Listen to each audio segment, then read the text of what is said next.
Hello प्यारे बच्चों, आप कैसे हैं? आइए, आपका संस्कृत हिंदी क्लासेज में स्वागत है। मैं Tilal lecturer GRV inter college Rath Hamirpur Uttar Pradesh से। प्यारे बच्चों, आज हमको उत्तर प्रदेश माध्यमिक शिक्षा परिषद बोर्ड द्वारा निर्धारित कक्षा 11 में हिंदी विषय का खंड का काव्य भाग है। और काव्य भाग के अंतर्गत आपको हिंदी काव्य साहित्य का इतिहास, काव्य साहित्य का इतिहास, इस पर आपको बोर्ड परीक्षा में और UP TET, super TET, TT, CLAT, UP C TET और यूपी टेट और बीएलएड, डीएलएड, इसी के साथ आपके बीएड में भी क्वेश्चन पूछे जाते हैं। और हिंदी इससे आपको अन्य कम्पिटिटिव परीक्षाएं जैसे कि यूपीएससी में भी आपको इससे क्वेश्चन पूछे जाते हैं। इसलिए आइए हिंदी काव्य साहित्य के इतिहास का हम लोग अध्ययन करते हैं। पहले ये पार्ट 1 है और पार्ट 1 के अंतर्गत संक्षेप में हम आपको बता दें इसकी भूमिका। चूँकि हिंदी काव्य क्या है, काव्य में को कितने भागों में बांटा गया है कालक्रम के अनुसार, और इसके कौन कौन से हमारे लेखक हैं, कौन कौन से इसके युग प्रवर्तक हैं, इनके बारे में संपूर्ण जानकारी दी गई है। तो आइए पूरे मन के साथ, प्रसन्नता के साथ, खुशी खुशी हम लोग इसका अध्ययन करते हैं। हिंदी काव्य साहित्य का इतिहास। देखिए, सबसे पहला आपसे प्रश्न के रूप में हम आपको, ये आपके पाठ्य पुस्तक सिलेबस में भी दिया गया है कि काव्य क्या है। तो काव्य क्या है इसको स्पष्ट करेंगे एक परिभाषा के रूप में, और इससे देखिएगा ऐसे ही हम आपको विस्तार से पढ़ा दे रहे हैं। इस पर बहुत से आपके क्वेश्चन मिलेंगे।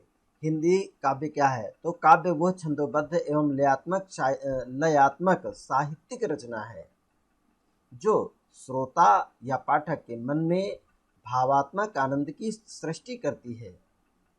व्यापक अर्थ में काव्य से तात्पर्य संपूर्ण गद्य एवं पद्य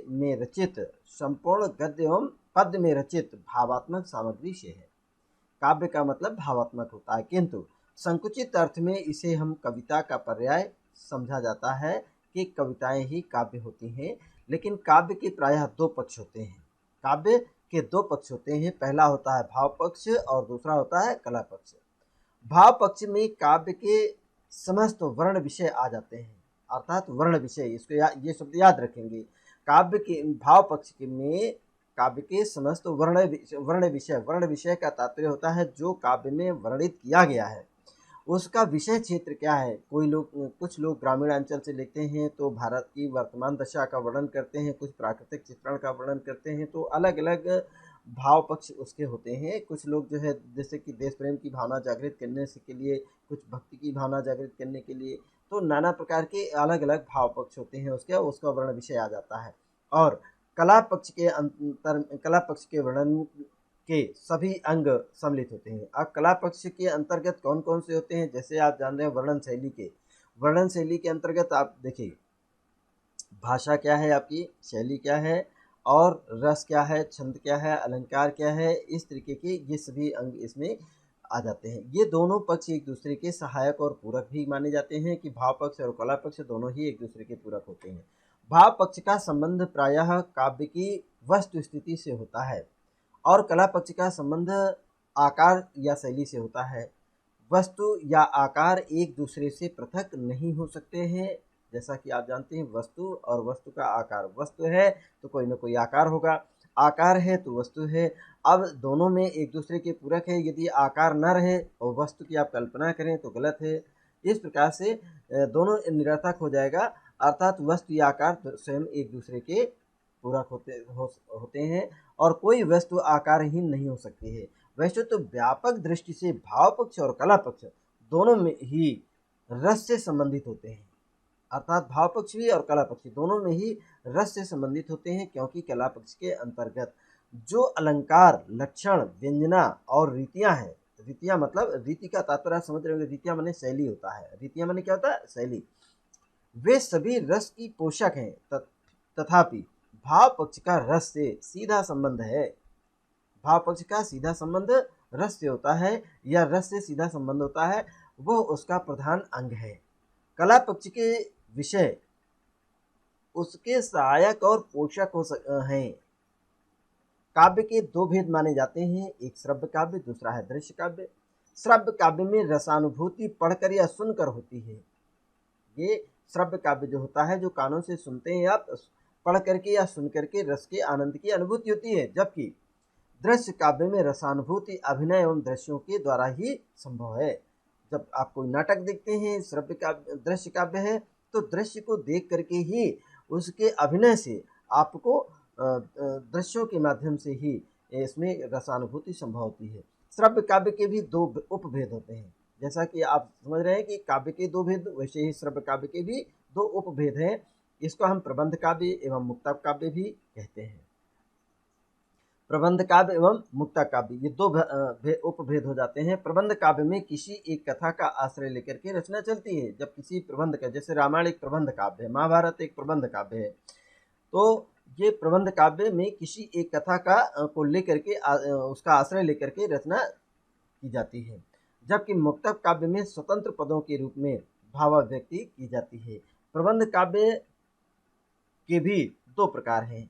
ये जैसे अभी आपने जाना कि काव्य के दो भेद, श्रव्य काव्य और दृश्य काव्य।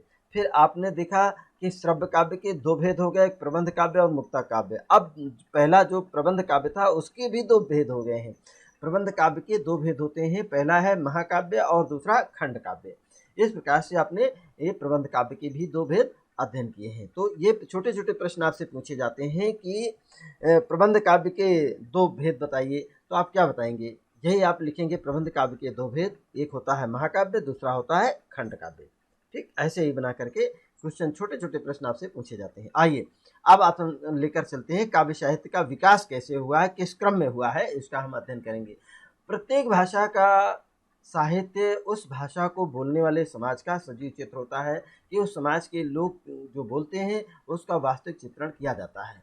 साथ ही उस समाज को बदलने और उसको प्रगति की प्रेरणा देने का समर्थ साधन भी होता है, अर्थात कैसे वो प्रगति करेगा और किस प्रकार से प्रगति किया है उसका समर्थ साधन है। उस समाज को पृष्ठभूमि में रखकर ही उस भाषा के साहित्य के इतिहास का अध्ययन किया जा सकता है। और जैसा कि यहाँ दिया गया है कि साहित्य की विभिन्न प्रवृत्तियाँ, अब साहित्य में विभिन्न प्रवृत्तियाँ होती हैं, विभिन्न काव्य धाराएँ भी होती हैं, एवं विभिन्न युग एक दूसरे पर क्रिया प्रतिक्रिया करते हुए अवच्छिन्न अर्थात लगातार धारा में प्रवाहित होते रहते हैं। इसी दृष्टि से हम हिंदी काव्य साहित्य के स्वरूप एवं उसका विकास यहाँ पर संक्षिप्त सर्वेक्षण करेंगे और इसको इस प्रकार से करते हैं। हिंदी साहित्य मूलतः खड़ी बोली, हिंदी साहित्य मूलतः खड़ी बोली का परिनिष्ठित रूप का साहित्य है। परिनिष्ठित कहते हैं परिष्कृत या संस्कृत निष्ठ, परिनिष्ठित, परिष्कृत, परिमार्जित और धुली मंजी हुई या साफ सुथरी, ये खड़ी बोली कहलाती है। खड़ी बोली के परिनिष्ठित रूप अर्थात मंजी धुली हुई या साफ सुथरी जो रूप का साहित्य है। और पर इसकी परिधि में मैथिली, अवधी, ब्रज, देखिए खड़ी बोली जो है वो अपने आप में कोई स्वतंत्र बोली नहीं है। इस खड़ी बोली के अंतर्गत मैथिली भी है, अवधी भी है, ब्रज भी है, राजस्थानी भी है, अन्य क्षेत्रीय बोलियां भी इसमें समन्वित हैं, मिली जुली हैं। साहित्यिक बोलियों का साहित्य भी आ जाता है और इन सभी बोलियों में हमें एक जैसी ही अनुभूति और विचारधारा का साहित्य मिलता है। समय समय पर साहित्य के विषय बदलते रहे हैं और विभिन्न युगों में हिंदी की विभिन्न प्रकार की बोलियां प्रधान रही हैं। जैसे कि आप समझ लें, वीरगाथा काल में राजस्थानी भाषा बोली जाती थी, पूर्व मध्यकाल में अवधी भाषा बोली गई तथा उत्तर मध्यकाल में ब्रज भाषा की प्रधानता रही है। तो आधुनिक युग मूलतः खड़ी बोली का युग है। जो वर्तमान का युग है आधुनिक युग, वो खड़ी बोली का युग है। पिछले गत 10 शताब्दियों में अर्थात पिछली 10 दशक में आप जाइएगा, 10 साल 10 अर्थात शताब्दी का मतलब 100 होता है, अर्थात 10 या 1000 वर्ष में पहले की हरियाणा प्रांत से लेकर के मध्य प्रदेश तक, राजस्थान से बिहार प्रदेश तक, आप देखिएगा हरियाणा से लेकर मध्य प्रदेश तक और राजस्थान से लेकर के बिहार प्रदेश तक का समाज जो कुछ अनुभव करता रहा है, जो कुछ भी सोचता रहा है, जो उसकी आशा निराशा एवं आकांक्षाएं रही हैं, उन सभी की अभिव्यक्ति ही हिंदी साहित्य है। हिंदी साहित्य क्या है तो आप बताएंगे कि राजस्थान से लेकर के उत्तर बिहार तक और इसके बाद ये राजस्थान से लेकर के बिहार प्रदेश तक और हरियाणा से लेकर के मध्य प्रदेश तक के जो निवासी थे, वहाँ का जो समाज था, जो कुछ अनुभव किया, जो कुछ सोचता रहा, जो कुछ उसकी आशा और निराशा थी, उन सभी का की अभिव्यक्ति का यहाँ पर समन्वित रूप ही हिंदी साहित्य है। हिंदी साहित्य में भारत की अखंड सामाजिक संस्कृति के साथ ही जनपदीय लोक संस्कृतियों का प्रतिबिंब भी है, अर्थात जितनी भी लोक संस्कृतियाँ थी उन सभी का प्रतिबिंब भी है, अर्थात यहाँ पर दिखाई पड़ता है। अन्य सभी भाषाओं की तरह हिंदी का स्वरूप भी परिवर्तित होता रहा है। 7वीं शताब्दी के उत्तरार्ध से अपभ्रंश से विकसित होती हुई हिंदी भाषा का साहित्य उपलब्ध होने लगता है। अब ये 7वीं शताब्दी में ही आप देख महाकवि बाणभट्ट वगैरह का आप नाम सुन रहे हैं, तो ये जो है हिंदी भाषा का साहित्य उपलब्ध होने लगता है ये 7वीं शताब्दी के उत्तरार्ध से। ये अपभ्रंश के से विकसित, अपभ्रंश माने होता है टूट फूट, जैसे बालू का निर्माण होता है, जो आप कंकड़ पत्थर देख रहे हैं, तो बालू ऐसे थोड़ी न बनती है। बालू भी पर्वतों के, पहाड़ों के और टुकड़ों के लगातार घिसते रहने से, टूट फूट होती रहने से एक ही बालू बन जाती है। उसी प्रकार से हमारी जो अपभ्रंश भाषा है, अपभ्रंश माने होता है इसके वो टूट फूट से, और इसका जो विकसित रूप है ये हिंदी भाषा का साहित्य उपलब्ध होने लगता है। भाषा के स्वरूप में परिवर्तन होने पर हिंदी के आदिकाल में अपभ्रंश साहित्य की प्रवृत्तियां चलती रही हैं, और अतः अपभ्रंश साहित्य का या इसीलिए अपभ्रंश साहित्य का सामान्य लेखा जोखा हिंदी साहित्य की गतिविधि को समझने के लिए आवश्यक है। अपभ्रंश में साहित्य की बहुविधि प्रवृत्तियों के दर्शन होते हैं, जैसे धर्म, श्रृंगार, भक्ति, वीर भावना तथा अनेक प्रकार की रहस्य साधनाएं एवं साहित्य के प्रमुख विषय रहे हैं। एक ओर जैन आचार्यों और कवियों का धर्म एवं नीतिपरक साहित्य मिलता है, तो दूसरी तरफ बौद्ध सिद्धों के रहस्यमय एवं गुह साधना की वाणी है। बौद्ध सिद्धों, नाथ एवं जैन आचार्यों की रहस्य गुह योग साधना और धार्मिक सिद्धांतों की जो उनकी रचनाएं हैं मूलतः साहित्य से अलग हैं, साहित्यतर हैं, पर उस युग की जो साहित्य को समझने के लिए अपरिहार्य है। नाथ साहित्य में भक्ति का पूर्वाभास भी होने लगाता है। इस काल में कविता, अब देखिए ये नाथ साहित्य के बारे में बताया, इस काल में कविता का प्रवाह अवरुद्ध नहीं था। जैन कवियों की रचनाएं कविता की दृष्टि से बहुत ही उत्कृष्ट हैं। श्रृंगार रस का अच्छा विरह काव्य भी इसी युग में देखने को मिलता है। जैसे ये आपको दिया प्रबंध चिंतामणि, कुमार पाल चरित जैसी महान रचनाएं, पुष्पदंत, हेमचंद जैसे श्रेष्ठ कवि भी इसी युग में हुए हैं। इस प्रकार मूल हिंदी साहित्य वस्तुतः अपभ्रंश साहित्य से ही विकसित हुआ है। अब आइएगा हिंदी साहित्य के इतिहास का काल विभाजन कैसे किया गया है, इस पर नजर डालेंगे। तो हिंदी साहित्य के काल विभाजन का इतिहास का जो काल विभाजन सदैव ही समस्यात्मक एवं विवादग्रस्त रहा है। अपभ्रंश के अंचल में देखिएगा, अपभ्रंश के अंचल से हिंदी के उदय के बाद में उसमें साहित्य सृजन का क्रम चलता रहा। 1 सहस्र वर्षों के रचना काल को किस आधार से विभाजित किया जाए, निसंदेह एक समस्या है। डॉक्टर ग्रियर्सन, मिश्र बंधु, डॉक्टर रामकुमार वर्मा जी और आचार्य रामचंद्र शुक्ल आदि अनेकों विद्वानों ने हिंदी साहित्य के इतिहास का अलग अलग काल विभाजन किया है। आचार्य रामचंद्र शुक्ल के काल विभाजन को अधिकतर विद्वान इसको स्वीकार करते हैं, जो उचित प्रतीत होता है। डॉक्टर श्याम सुंदर दास तथा डॉक्टर हजारी प्रसाद द्विवेदी ने भी आचार्य रामचंद्र शुक्ल के काल विभाजन को ही स्वीकार किया है। पंडित रामचंद्र शुक्ल ने डॉक्टर गियर्सन तथा मिश्र बंधुओं के काल विभाजन का समीकरण किया है। उन्होंने अपने काल विभाजन को कालक्रम से स्थिर किया है और प्रवृत्तियों के आधार पर उसका नामकरण भी किया है। शुक्ल जी द्वारा निर्धारित काल विभाजन इस प्रकार से है। ये आचार्य रामचंद्र शुक्ल के द्वारा जो निर्धारित कालक्रम है इस प्रकार से रखा गया। देखिए, सबसे पहले आपको ये 4 भागों में बांटा गया। जैसे कि आपको पिछली जो कक्षाएं हैं क्लास में हमने आपको बताया था कि किस प्रकार से गद्य साहित्य का विकास, गद्य साहित्य के विकास के कालक्रम को 6 भागों में बाँटा गया है और यहाँ पर आप देख रहे हैं कि मात्र 4 भागों में बाँटा गया है। और पहला है आदिकाल, इसी आदिकाल को ही हम वीरगाथा काल के नाम से भी जानते हैं और अन्य नामों से भी पुकारा जाता है। और आदिकाल का जो समय था वो 1050 ईस्वी से लेकर के 1350 विक्रमी तक रहा है। फिर है पूर्व मध्यकाल, जिसे हम भक्ति काल के नाम से जानते हैं। पूर्व मध्यकाल या भक्ति काल ये संवत 1375 विक्रमी से लेकर के 1700 विक्रमी तक माना जाता है। फिर है उत्तर मध्यकाल, उत्तर मध्यकाल को ही हम रीतिकाल कहते हैं और संवत 1700 विक्रमी से 1900 विक्रमी तक ये चला। और आधुनिक काल, जिसे हम कहते हैं आधुनिक काल, संवत 1900 विक्रमी से अब तक चला आ रहा है। तो अब आप देखते हैं शुक्ल जी का उक्त काल विभाजन बहुत ही प्रमाणिक है।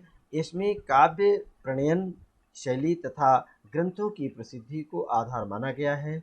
वीररसपरक रचनाओं की प्रधानता के कारण आदिकाल को वीरगाथा काल कहा जाता है। अब आपसे यदि पूछा जाए कि वीरगाथा काल की विशेषता क्या है या वीरगाथा काल की प्रवृत्ति बताइएगा, तो आप बता सकते हैं कि वीरगाथा काल में वीर रस परक रचनाओं की प्रधानता होने के कारण इसे आदिकाल को ही वीरगाथा काल कहा गया है। भक्ति काव्य के प्रधान के कारण ही पूर्व मध्यकाल को भक्ति काल का नाम दिया गया है। श्रृंगार रस तथा लक्षण ग्रंथों के बाहुल्यता के कारण उत्तर मध्यकाल को रीतिकाल के संज्ञा प्रदान की गई है और गद्य रचना की दृष्टि से सर्वाधिक महत्वपूर्ण होने के कारण इसे आधुनिक काल को गद्य काल नाम दिया गया। आधुनिक काल को गद्य काल का नाम दिया गया है। तो ये गद्य आधुनिक काल या गद्य काल ये संवत 1900 से लेकर के अब तक चल रहा है। तो इस प्रकार से हमने यहाँ पर किस कालक्रम के अनुसार कैसे इनका नामकरण हुआ है इस पर। आइए अब आदिकाल पर हम विस्तृत चर्चा करेंगे। आदिकाल देखिएगा नामकरण है हिंदी के जो प्रसिद्ध आलोचक और इतिहासकार, जिनका नाम आप जानते हैं रामचंद्र शुक्ल कहते हैं। रामचंद्र शुक्ल जी ने आदिकाल का जो समय है वो सन 993 ईस्वी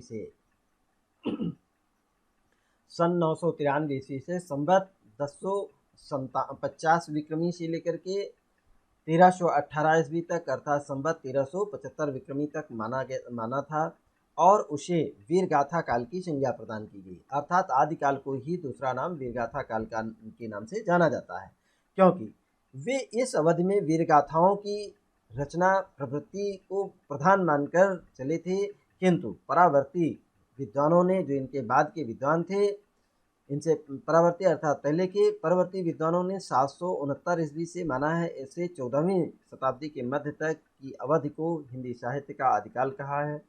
आदिकाल ऐसा नाम है जिसे किसी न किसी रूप में सभी इतिहासकारों ने स्वीकार किया है। भाषा की दृष्टि से हम इस काल के साहित्य में हिंदी के आदि रूप का बोध पाते हैं।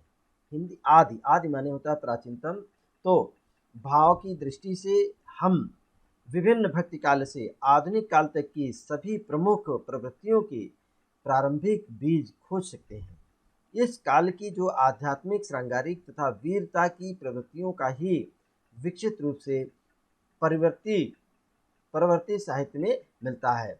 ये आध्यात्मिक, श्रृंगारिक तथा वीरता की प्रवृत्तियां हैं इसमें। इसकी जो प्रवृत्ति अर्थात इसकी जो विशेषताएं हैं, अधिकांश विद्वान हिंदी का जो प्रथम कवि है सरहपा को मानते हैं, जिनका रचना काल सन 769 ईस्वी से प्रारंभ होता है। अतः हिंदी साहित्य के आरंभ की जो सीमा है वो 8वीं शताब्दी का उत्तरार्ध मानी जाती है।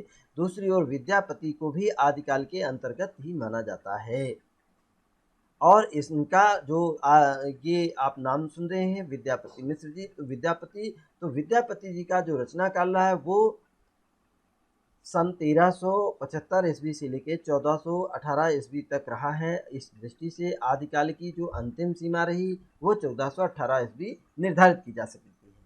लेकिन इसमें भी संदेह नहीं है कि भक्ति काल में जिन प्रवृत्तियों का विकास हुआ उनकी भूमिका विद्यापति के पूर्व ही पूर्ण हो चुकी थी।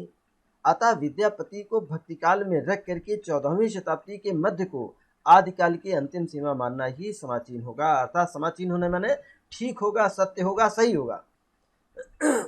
साहित्य मानव समाज की भावनात्मक स्थिति और गतिशील चेतना की अभिव्यक्ति है। इसीलिए आदिकालीन साहित्य के इतिहास को समझने के लिए तत्कालीन राजनीतिक, धार्मिक, सामाजिक तथा सांस्कृतिक परिस्थितियों को जानना अपेक्षित है या आवश्यक है। अब देखिए कुछ प्रमुख हमने यहाँ पर रचनाएं और कवि के नाम यहाँ पर दिए हैं। जैसे चंद्रवरदाई हैं, इन्होंने पृथ्वीराज रासो लिखा है। नरपति नाल्य है, ये भी बीशल देव रासो की रचना की है। अब्दुल रहमान है, ये संदेश रासक लिखा है इन्होंने। जगनिक जी ने आलाखंड लिखा है। दलपति विजय जी ने खुमाण रासो की रचना की है।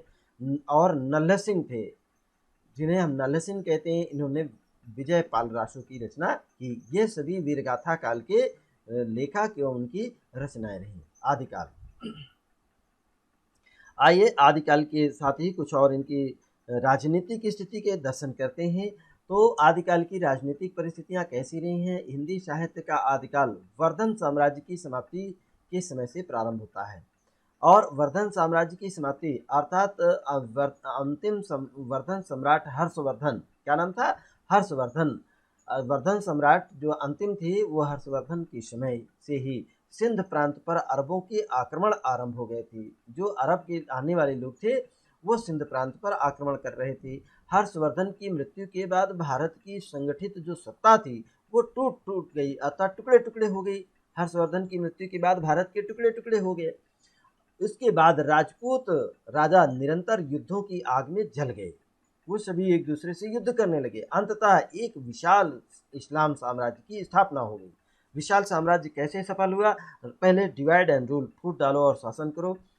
छोटे छोटे राजाओं को मिला करके एक दूसरे राजाओं को पराजित करा करके धीरे धीरे ये राजपूत राजाओं का जो साम्राज्य था उसको खत्म हो गया और वहाँ पर इस्लाम राज्य की स्थापना हो गई। ईसा की 8वीं शताब्दी से लेकर के 15वीं शताब्दी, अब देखिएगा ईसा की 8वीं शताब्दी अर्थात सन 800 से लेकर के 1500 ईस्वी तक के भारतीय इतिहास की राजनीतिक परिस्थिति हिंदू सत्ता के धीरे धीरे क्षय होने का कारण था। अर्थात जिसे हम हिंदू सत्ता कहते हैं उसको सनातन धर्म, बौद्ध धर्म का धीरे धीरे विनाश हो गया। क्षय होने के साथ ही इस्लाम सत्ता के धीरे धीरे उदय होने की कहानी कही गई है। और आदिकाल के इस युद्ध प्रभावित जीवन में कहीं भी संतुलन नहीं था। जनता पर विदेशी आक्रांताओं के अत्याचारों के साथ साथ युद्धकामी देशी राजाओं को, जो युद्धकामी अर्थात युद्ध ही पसंद करते थे, लड़ाई झगड़ा करना उनका स्वभाव बन चुका था, अत्याचारों का क्रम बढ़ता चला गया। वे परस्पर लड़ने लगे और प्रजा पीड़ित होने लगी। चाहे वो पृथ्वीराज चौहान रहे हों, चाहे राजा जयचंद आदि की जो पारस्परिक लड़ाइयाँ अंतहीन कथा बनती गई। अर्थात ये अंतहीन, इसका अंत ही कभी नहीं हुआ। जब दोनों मरे तभी उसके बाद ही इनका अंत हुआ। विदेशी शक्तियों के आक्रमण का प्रमुख प्रभाव, इस आक्रमण का जो प्रभाव मुख्यतः पश्चिमी भारत तथा मध्य प्रदेश पर ही पड़ा था। विदेशी शक्तियां सबसे ज़्यादा पश्चिमी भारत पर और मध्य प्रदेश पर ही आक्रमण किया था। यही वह क्षेत्र था जहां हिंदी भाषा का विकास हो रहा था। अर्थात यहाँ पर मध्य प्रदेश और पश्चिमी भारत में ही सबसे ज़्यादा हिंदी भाषा का विकास हो रहा था, जहाँ हिंदी और इसीलिए इस काल का जो समस्त हिंदी साहित्य है वो आक्रमण और युद्ध के प्रभावों की मनाह स्थिति का प्रतिफलन है। अर्थात ये कहिए कि इसी का परिणाम है। तो ये राजनीतिक परिस्थिति रही। राजनीतिक परिस्थिति के बाद अब हम अध्ययन करेंगे सामाजिक परिस्थिति। ईसा की जब 6वीं शताब्दी तक देश का धार्मिक वातावरण शांत था। ईसा की 6वीं शताब्दी तक, देखिए 8वीं में जाकर के जो आर्य आक्रमण आए, विदेशी आक्रमणकारी आए थे, तो 6वीं शताब्दी तक देश का धार्मिक वातावरण शांत था। किंतु 7वीं शताब्दी के साथ देश की धार्मिक परिस्थितियों में परिवर्तन हुआ। इस समय आलमबार, देखिए आलमबार नायंबार संत दक्षिण भारत से उत्तर भारत की ओर धार्मिक आंदोलन लाए। बौद्ध धर्म का पतन प्रारंभ हो गया। अर्थात ये सिद्ध हो गया कि 6वीं और शताब्दी तक, ईसा की 6वीं शताब्दी तक बौद्ध धर्म बहुत ज़्यादा संपन्न रहा। पूरे भारत देश में सबसे ज़्यादा बौद्धिस्ट लोग थे। लेकिन जैसे जैसे 7वीं शताब्दी का प्रारंभ हुआ तो धार्मिक स्थिति परिवर्तित होती गई और यहाँ पर बौद्ध धर्म का धीरे धीरे पतन हो गया। शैव और जैन मत आगे बढ़ने की होड़ में परस्पर टकराने लगे। जो शैव देखिए जैन धर्म थे, शैव धर्म, दोनों आपस में टकराने लगे। उन्होंने कहा नहीं हमारा अच्छा है, उनका हमारा धर्म अच्छा है, इस तरह से धार्मिक आंदोलन चलाने लगे। देशव्यापी धार्मिक अशांति के इस वातावरण में या इस समय में बाहरी इस्लाम का भी प्रवेश हो रहा था। ये इस्लाम धर्म के लोग भी इसमें प्रवेश हो रहे कर लिए। अशिक्षित जनता के सामने अनेक धार्मिक राहें बनती चली गईं। वो कभी ये भ्रम में पड़ गए कि हम जैन धर्म को माने, कि बौद्ध धर्म को माने, कि शैव धर्म को माने, किस धर्म को माने। बौद्ध सन्यासी यौगिक चमत्कारों का प्रभाव दिखा रहे थे। जो बौद्ध सन्यासी संत पुरुष थे वो यौगिक चमत्कारों का प्रभाव दिखा रहे थे। वैदिक एवं पौराणिक मतों के समर्थन का खंडन मंडन की भूल भुलैया में पड़े थे। जो वैदिक और पौराणिक मत थे वो सभी क्या है, वो खंडन मंडन पता नहीं एक दूसरे से जोड़ करके भूल भुलैया के रूप में प्रस्तुत किया है, कि जिसमें कोई रास्ता निष्कर्ष ही नहीं निकल पाता है कि कौन क्या है, मतलब स्पष्ट नहीं हो पा रहा था। उधर जैन धर्म पौराणिक आख्यानों के नए नए ढंग से गढ़ करके जनता की अवस्थाओं पर नया प्रभाव जमा रहा था, तो जैन धर्म का प्रभाव ज़्यादा हो रहा था। और आदिकाल की जो धार्मिक परिस्थितियाँ अत्यंत ही विषम, मतलब विषम माने क्या होता है, बराबर ना होना, अर्थात बराबर नहीं थी, एक जैसी नहीं थी, असंतुलित थी, उसमें कोई संतुलन नहीं था। कवियों ने इसी स्थिति के अनुरूप खंडन मंडन, हठ योग, वीरता एवं श्रृंगार का साहित्य लिखा सबसे ज़्यादा। खंडन मंडन भी लिखा है, हठ योग भी लिखा है, वीरता भी लिखी है, और श्रृंगार का साहित्य सबसे ज़्यादा लिखा गया। धार्मिक स्थिति रही है। धार्मिक स्थिति के बाद आइए सामाजिक स्थिति का अध्ययन कर लेते हैं। जो आदिकालीन हमारा देखिएगा किस क्रम में हमारा ये काव्य साहित्य का इतिहास लिखा गया है। और काव्य साहित्य में बच्चों ये नाना प्रकार के ये सभी परिस्थितियों का हमें अध्ययन करना पड़ेगा, और तभी हम, चूँकि ये जो है सामाजिक आर्थिक राजनीतिक जो दशा थी उसका परिणाम है जो काव्य लिखे गए हैं। तो आप अपने कहीं न कहीं थोड़ा-सा इस पर निराशा मत रखें और आलस्य का परित्याग करें, थोड़ा-सा मन लगाएँ विशेष रूप से, और बहुत अच्छे से समझिएगा इसको, ताकि ये आपकी बोर्ड परीक्षा के साथ-साथ अन्य प्रतियोगी परीक्षाओं के लिए बहुत ही इम्पोर्टेंट है। तो आइए समय को ध्यान में रखते हुए हम जुड़ते हैं। हमारी ये तत्कालीन सामाजिक स्थिति कैसी थी, राजनीतिक तथा धार्मिक परिस्थितियों का देश की सामाजिक परिस्थितियों पर भी गहरा प्रभाव पड़ा था। जनता शासन तथा धर्म दोनों से निराश होती जा रही थी। युद्धों के समय उसे बुरी तरह पीछा जाता था, जनता पीसी जाती थी। अब देखिए हम बहुत ज़्यादा धार्मिक पूजा पाठ कर्मकांड पर विश्वास रखते थे, लेकिन कहीं न कहीं विदेशी आक्रमणकारियों ने धार्मिक स्थलों को तोड़ा, वहाँ के पुजारी और पंडों को मारा पीटा और पूरी तरह से नष्ट किया, लेकिन हमारी कोई भी रक्षा नहीं कर सका। और ये सिद्ध कर दिया कि जब जब मनुष्य स्वयं परिस्थितियों से बचने लगे तो ये सिद्ध हो जाता है कि क्या भगवान इस पृथ्वी पर है कि नहीं, ये इसकी स्थिति स्पष्ट होती है। अब आप स्वयं समझिए कि अगर हम ईश्वर की संतान हैं और ईश्वर ही हमारी रक्षा करता है, अगर हमें अपनी रक्षा स्वयं करनी पड़ी तो ईश्वर के होने में क्या आपको महसूस होता है, क्या संदेह है या नहीं, ये स्वयं आप समझ सकते हैं। इस प्रकार से युद्धों के समय से बुरी तरह पीछा जाता था ये समाज के उच्च वर्ग में विलासिता ज़्यादा बढ़ गई थी, और जब जब विलासिता भोग कहते ना सुरा सुंदरी का पान ज़्यादा होने लगता है, तभी निश्चय ही पराजय का कारण बन जाता है, वो राज्य ही नष्ट हो जाता है।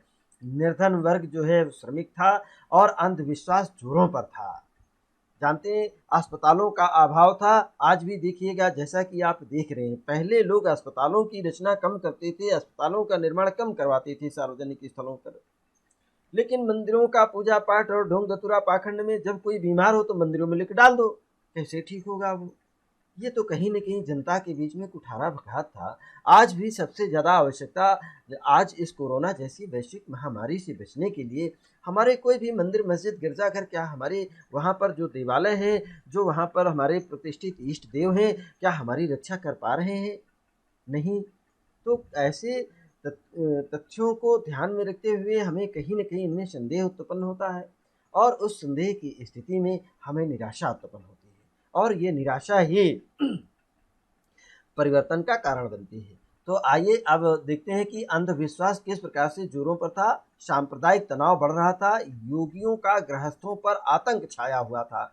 जो योगी लोग थे वो अपने आप को श्रेष्ठ और गृहस्थों पर एक तरीके से मतलब उन्हीं को अपना कि हम ही को गुरु मानो, हमारी ही पूजा करो, हमारी ही अर्चना करो, हमारा ही हमें मतलब अपना एक तरीके से गुरु और शिष्य के रूप में, अर्थात हम ही सबसे श्रेष्ठ है, हम ही को पाने का प्रयास करो, हम ही को ध्यान करो, चिंतन करो।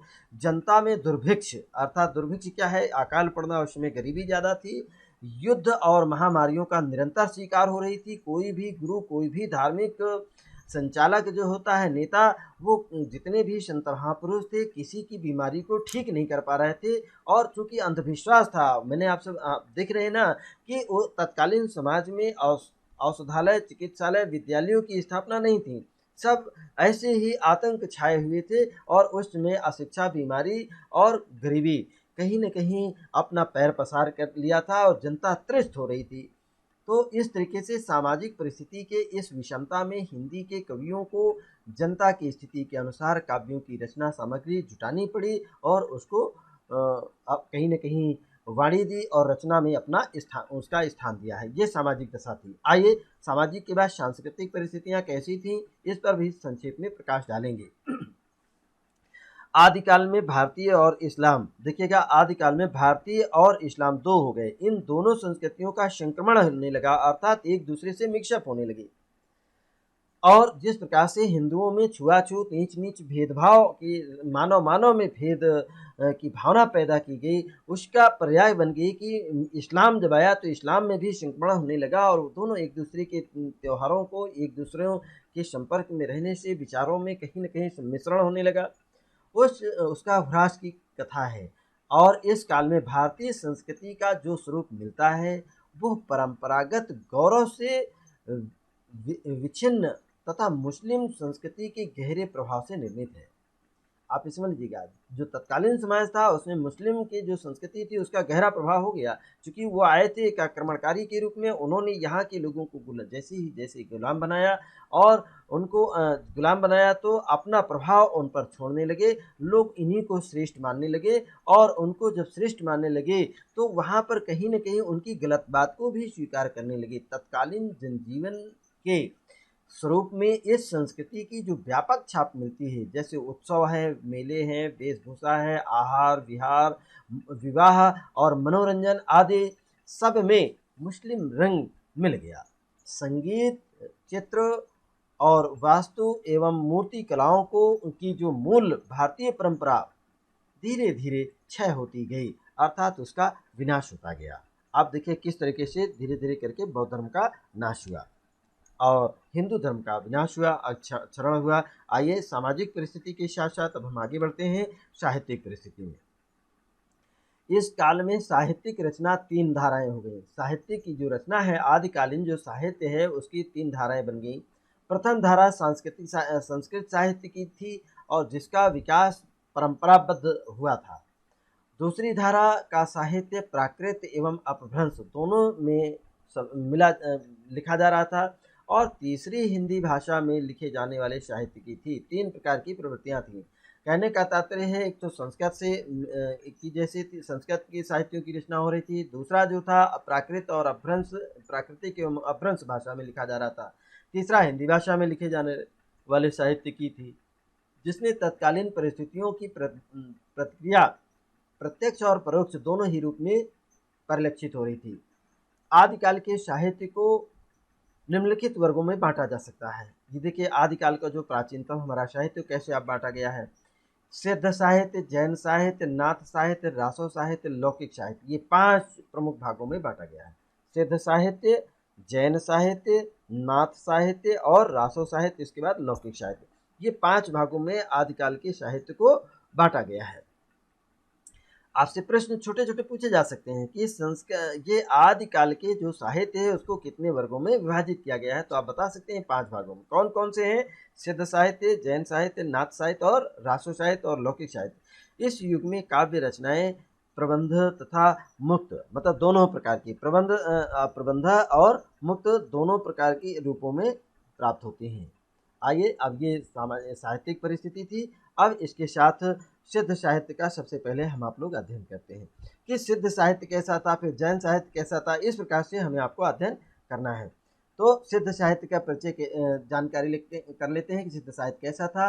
बौद्धों के वज्रयान तत्व का प्रचार करने के लिए, और ये बौद्ध धर्म का वज्रयान, इस तत्व का प्रचार करने के लिए सिद्धों ने जो साहित्य लोक भाषा में लिखा वह हिंदी का सिद्ध साहित्य कहलाता है। अर्थात बौद्ध साहित्यों ने, बौद्ध धर्म के जो वज्रयान के विचारक थे, उन्होंने उसका प्रचार प्रसार करने के लिए जो लोक भाषा में साहित्य की रचना की, वही सिद्ध साहित्य कहलाया है। इन सिद्ध साहित्यों में सरहापा, सबरपा, लुइपा, आप देखिएगा बौद्ध साहित्य के जो प्रमुख लेखक थे, उनमें सरहापा, सबरपा, लुइपा, डोम्पिया, कन्हप्पा, कुकुरपा, ये सभी गुरु परंपरा से हैं। कुकुरपा के, जैसे कन्हप्पा के गुरु थे, ये कुकुरपा के गुरु कन्हप्पा, कन्हप्पा के गुरु डोम्पिया, डोम्पिया के गुरु लुइपा, लुइपा के गुरु सबरपा, सबरपा के गुरु सरहापा। इस प्रकार से सरहापा को हिंदी का प्रथम कवि माना जाता है। आप देखिएगा सरहापा किसका, आपसे पूछा जाता है कि सिद्ध साहित्य का हिंदी का सबसे प्रथम कवि कौन है, तो आप क्या नाम बताएंगे? सरहापा, ये नाम दिया गया। और सरहापा की जो रचना थी काव्य में, वो कैसी थी?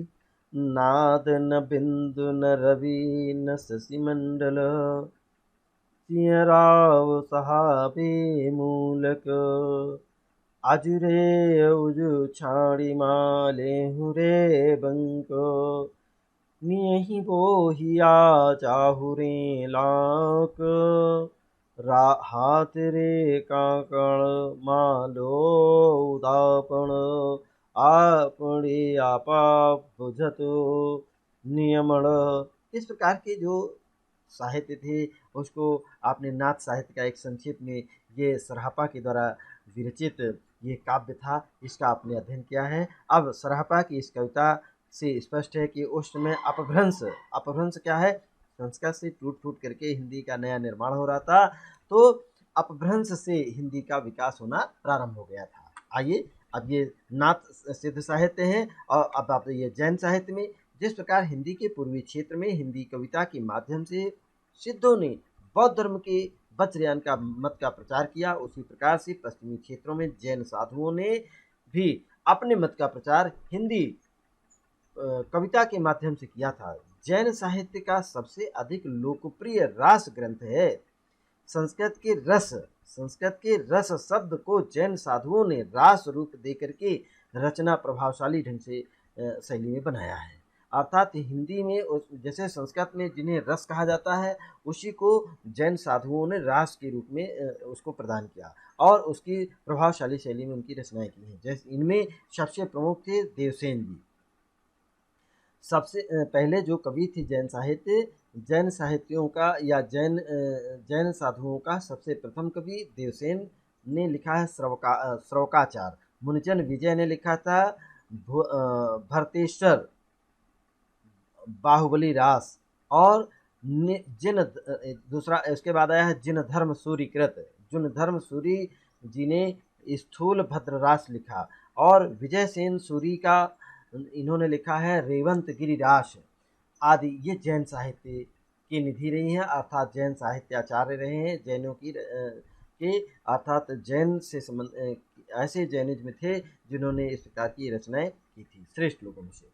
अब आएगा नाथ साहित्य। अभी आपने सिद्ध साहित्य पढ़ा, फिर जैन साहित्य का अध्ययन किया है, अब आप संक्षेप में हम नाथ साहित्यों का अध्ययन करेंगे।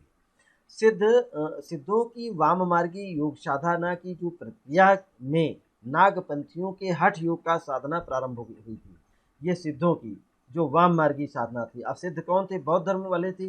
तो सिद्धों ने इसमें नाथ, अब देखिए वहाँ से बज्रयान, यहाँ पर नाथपंथियों ने हठ योग की साधना प्रारंभ हुई। गुरु गोरखनाथ जी का नाम आता है। गोरखनाथ जी थे और नाथ साहित्य के व्यवस्थापक माने जाते हैं। गुरु गोरखनाथ नाथ साहित्य के व्यवस्थापक। उन्होंने ईसा की 13वीं शताब्दी के आरंभ में अपना साहित्य लिखा था। गुरु गोरखनाथ से पहले अनेक संप्रदाय थे, उन सबका नाथ पंथ में विलय हो गया था। सभी ने उस नाथ पंथ को स्वीकार कर लिया था गुरु गोरखनाथ के। तो गुरु गोरखनाथ ने अपनी रचनाओं में गुरु की महिमा, इंद्रिय निग्रह, प्राण साधना, वैराग्य, कुंडलिनी जागरण, शून्य समाधि आदि का वर्णन किया है। ये सभी चीज़ें बाद में हिंदू धर्म ने भी ग्रहण कर लिया है। गुरु की महिमा देखिएगा, गुरु की महिमा कहाँ से ली गई है? बौद्ध धर्म से ली गई है। और ये नाथ साहित्य नाथों ने ली थी, तो नाथों ने ये नाथ कौन थे? कहीं न कहीं ये बौद्ध धर्म से प्रभावित थे।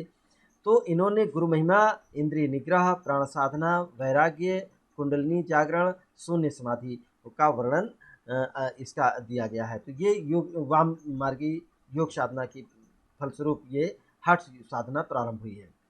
गोरखनाथ ने लिखा है कि धीर वह है जिसका चित्त विकार साधन होने पर भी विकृत नहीं होता है, अर्थात वही सबसे ज्यादा धीर कहलाता। धीर माने गंभीर, धीर वीर गंभीर। नौलख पातरी आगे नाचे और पीछे सहजी अखाड़ा, ऐसे मन लो जोगी खेले तब अंतरि बसे भंडारा। इस प्रकार की रचनाएं थीं। ये नाथ साहित्यों के द्वारा लिखी गई, गुरु गोरखनाथ जी के द्वारा विरचित हैं। तो ये संक्षेप में एक दो उदाहरण आपके सामने दिए गए हैं। आइए अब आगे चलते हैं हम। ये लगभग आज की जो आप देख रहे हैं क्लास, कहीं ना कहीं प्यारे बच्चों, ये आज की क्लास अब यहीं से समाप्त होती है। और जो अवशेष है वो हम अब आगे अगली क्लास में लेंगे। तब तक आप अपना ख्याल रखें, खुश रहें, प्रसन्न रहें। और इस जो हिंदी साहित्य का काव्य साहित्य का इतिहास आपको बताया गया है, इसको मन लगा करके आप अध्ययन करें, जरूर पढ़ें और इस वीडियो को सुने। और अधिक से अधिक थोड़ा सा गंभीरता धैर्य रखेंगे, मन से इसको सुनेंगे तो निश्चित ये समझ में आएगा कैसे कैसे नाथ साहित्य थे, बौद्ध साहित्य कैसा था, सिद्ध साहित्य कैसा था। इन सभी का आप अध्ययन करेंगे। और जो भी आपको कहीं इनमें कमियां नज़र आती हैं तो निश्चय ही डिस्क्रिप्शन बॉक्स में जा करके जो कमेंट करें आप हमें नोट करें, ताकि हम सुधार कर सकें। और हमारा ये प्रयास इसको मतलब आपसे फाइनेंशियल लाभ लेने का नहीं है, सिर्फ एक उद्देश्य है कि अधिक से अधिक हम आपको कितनी अच्छी सामग्री दें जिससे कि आप अपने लक्ष्य को प्राप्त करने में सफल हो और अपनी प्रतियोगी परीक्षाओं में श्रेष्ठ अंक प्राप्त करके आप अपने लक्ष्यों को प्राप्त कर सकें। इसी के साथ प्यारे बच्चों, शुभकामनाएं सभी को। और हम आपको कहीं न कहीं अगली जो क्लास होगी उसमें फिर जो अवशेष पाठ है उसको पढ़ाएंगे। तब तक आप अपना ख्याल रखें, खुश रहें, प्रसन्न रहें। और आप सभी को हमारा धन्यवाद, नमस्कार।